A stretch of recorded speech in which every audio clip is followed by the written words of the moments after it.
Okay, so here we're going to start with a piece of watercolor paper. This is 300 grams, so it is quite thick and it is rough. I like rough because it gives texture to my paintings.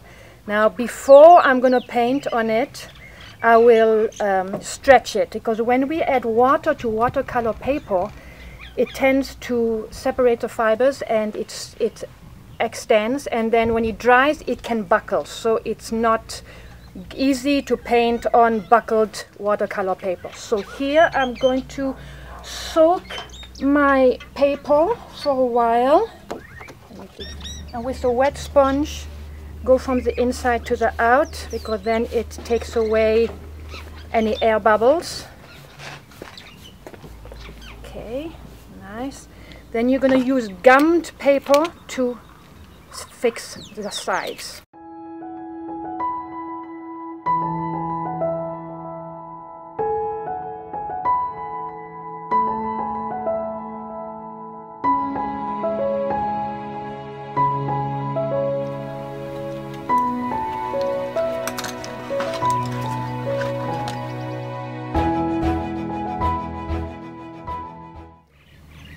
So when I paint, I like to actually use original pictures. This one I've got permission to use, so I can use it straight the way it is. And I will trace it onto my paper, my watercolor paper. I like to use this, which is called transfer paper. It is specifically for artists as well, and for other people. So this is what I'm going to use to transfer my image onto my watercolor paper. If you do not have tracing paper, it's very simple. You can take a pencil and you just rub at the back of your image, and then you can transfer it onto your watercolor paper. That will work as well. And here I'm going to place it right where I want it.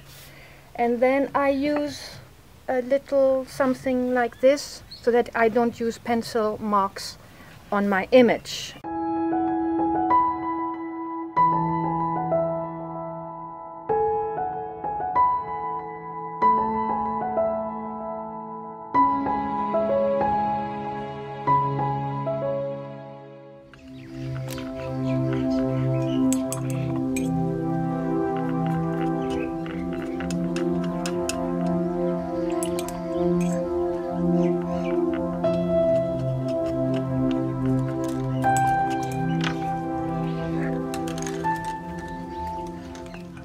I'm going to start with a wash to get in the sky. I need a nice clean water, and I'm going to use my nice big Chinese brush here just to fill up the space where I want the sky and the green and the brown full of water. Well, not full, just enough to make the paper a little bit moist.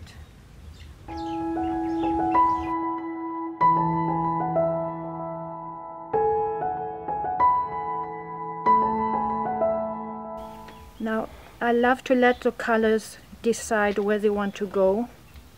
So I'm not going to force them to follow what I see in my mind, but I'm going to hold a vision for what I see.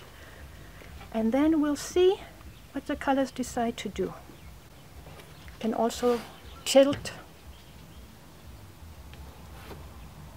to let it just flow.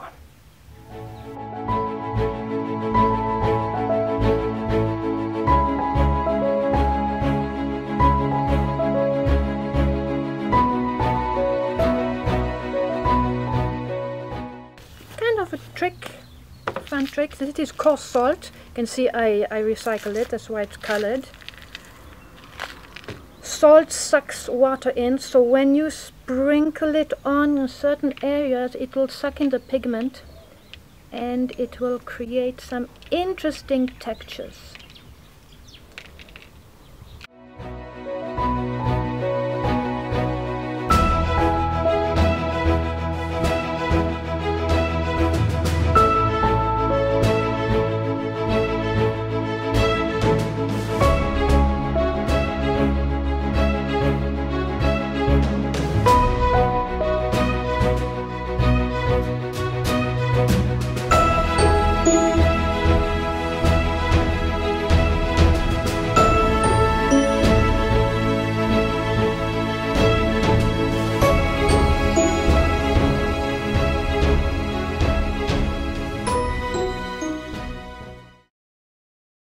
well, what I do is let the colors decide where they want to go. You guide them, and then with the water and the pigment, they will choose more or less how the painting will be. That's what I find so beautiful about watercolor.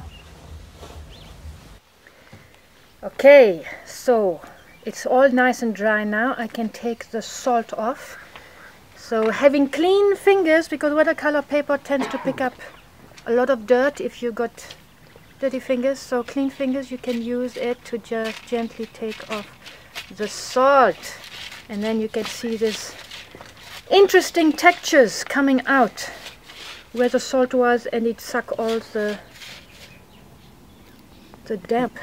Okay, so let's put this in. You can use it again. So now I kind of have my shaping. I can rub off most of the lines except the eye and the nose here, because these are still going to need. But now I want to just take off here to see what I'm left with. Be very sure that your paper is always dry before you rub. Otherwise it'll create a real nice mess with the paint, and that's not fun to see. Okay, I'm just following, I'm looking at the picture just to see where are the dark parts and just adding them in. I can always smooth them out later. It starts defining a little bit more the cheetah here.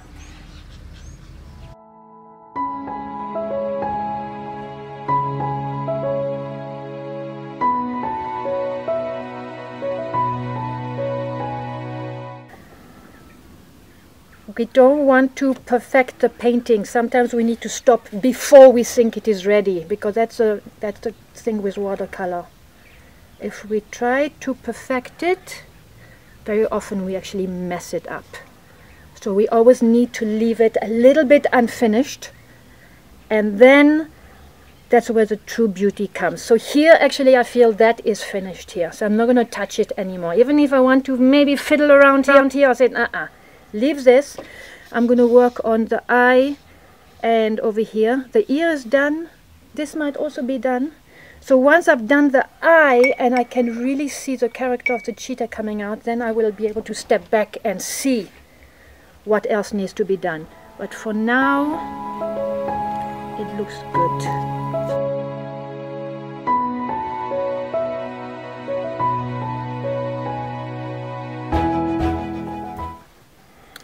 I'm going to wait for it to dry to put the dot, because right now I'm not sure what else needs to be done. It almost feels like it's finished, almost.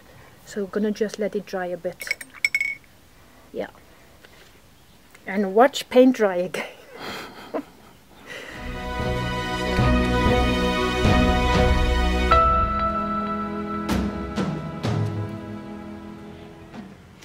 That's it.